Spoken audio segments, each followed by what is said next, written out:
ഈ ഒരു ദൃശ്യം നമുക്ക് കാണാൻ സാധിക്കും. ആ യന്ത്രം പ്രവർത്തിപ്പിക്കുന്നതാണ് ഈ ക്രാഫ്റ്റ് ഡ്രഡ്ജ് ക്രാഫ്റ്റ് പ്രവർത്തിപ്പിക്കുന്നതാണ് നമുക്ക് കാണാൻ സാധിക്കുന്നത്. ഇത് ഇപ്പോൾ ഒഴുക്കില്ലാത്ത ഒരു ഇടത്താണ് ഇതിപ്പോൾ പ്രവർത്തിപ്പിച്ചുകൊണ്ടിരിക്കുന്നത്. നേരത്തെ നമ്മൾ ഇതിൻ്റെ ടെക്നീഷ്യനുമായി സംസാരിച്ചപ്പോൾ അദ്ദേഹം പറഞ്ഞൊരു കാര്യമുണ്ട്. 4 ക്രാഫ്റ്റ് അതായത് ഈ വലിയ കുത്തൊഴുക്കുണ്ടെങ്കിൽ ഇത് കടക്കാനായി, അതായത് ഈ പുഴയിലേക്ക് ഒഴുകാനായി ബുദ്ധിമുട്ടുണ്ട്, ഇറക്കാനായി ബുദ്ധിമുട്ടുണ്ട്. അതിൽ പ്രവർത്തിപ്പിക്കുന്നതിന് വേണ്ടി വലിയ ബുദ്ധിമുട്ട് നേരിടുമെന്നുള്ളത് തന്നെയാണ് അദ്ദേഹവും പറഞ്ഞത്.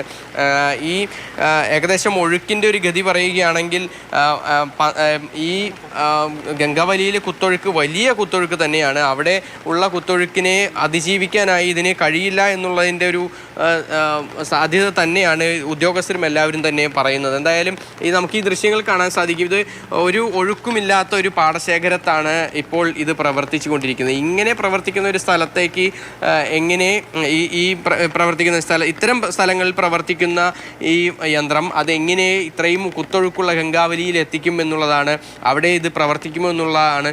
അതിൻ്റെ പ്രൊപ്പല്ലർ നമ്മൾ കണ്ടു. വളരെ ചെറിയ പ്രൊപ്പല്ലറാണ്.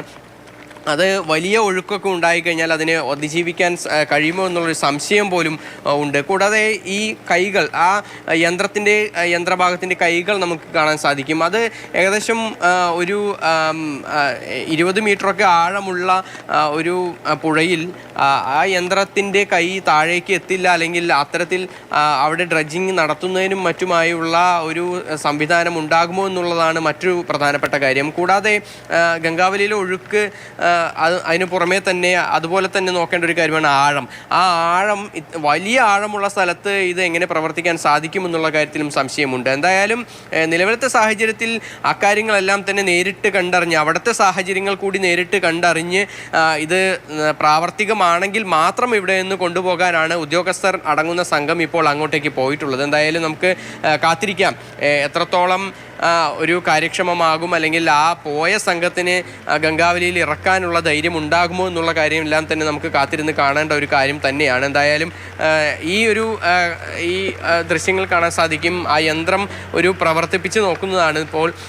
ഇന്നലെ തന്നെ ജില്ലാ കളക്ടർ എത്തി ഇവിടെയുള്ള കാര്യങ്ങളെല്ലാം തന്നെ പരിശോധിക്കുകയും ഈ യന്ത്രത്തിൻ്റെ കാര്യക്ഷമത ഉൾപ്പെടെയുള്ള കാര്യങ്ങളെല്ലാം തന്നെ പരിശോധിക്കുകയും ചെയ്തിരുന്നു. ഇനിയിപ്പോൾ അത് എത്രത്തോളം പ്രവർത്തനക്ഷമമാണെന്നുള്ള കാര്യങ്ങളെല്ലാം തന്നെ ഇന്ന് ഇതിൻ്റെ ടെക്നീഷ്യന്മാരുൾപ്പെടെയുള്ളവരെത്തി പരിശോധിക്കാനാണ് നിലവിൽ അറിയിച്ചിരിക്കുന്നത്. അതിൻ്റെ ഭാഗമായാണ് ഇവിടെ ഈ ഒരു പരിശോധനകളും അതുപോലെ തന്നെ ഇതൊന്ന് പ്രവർത്തിപ്പിക്കുന്ന രീതികളുമെല്ലാം തന്നെ ഒന്നുകൂടി നമുക്ക് കാണാൻ സാധിക്കുന്നു. എന്തായാലും വലിയ മഴയുള്ള സമയത്തും ശക്തമായ കാറ്റുള്ള സമയത്തും എല്ലാം തന്നെ ഇതിൻ്റെ ഒരു സ്റ്റെബിലിറ്റിയാണ് ഏറ്റവും പ്രധാനം.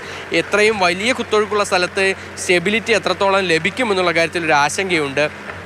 എന്തായാലും അക്കാര്യങ്ങളെല്ലാം തന്നെ ഒരു വ്യക്തത വരേണ്ടതുണ്ട്. ശരി, ലിഷോയ് പറഞ്ഞത് ശരിയാണ്. ഒപ്പം മധുവും വളരെ വിശദമായി വിദഗ്ധമായി തന്നെ അഭിപ്രായപ്പെടുകയുണ്ടായി.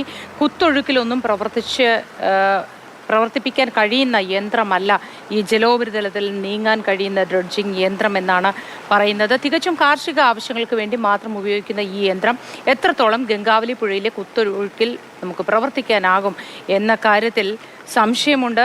കെ മധു പലതവണ ഈ യന്ത്രവുമായി ബന്ധപ്പെട്ട വാർത്തകളും റിപ്പോർട്ടുകളും ഒക്കെ തയ്യാറാക്കിയതും അതുമായി ബന്ധപ്പെട്ട വിദഗ്ധരുമായി ഇപ്പോഴും ബന്ധപ്പെടുന്നതുമായ ആളായതുകൊണ്ട് അദ്ദേഹം പറഞ്ഞത് നമുക്ക് കണക്കിലെടുക്കുക തന്നെ വേണം.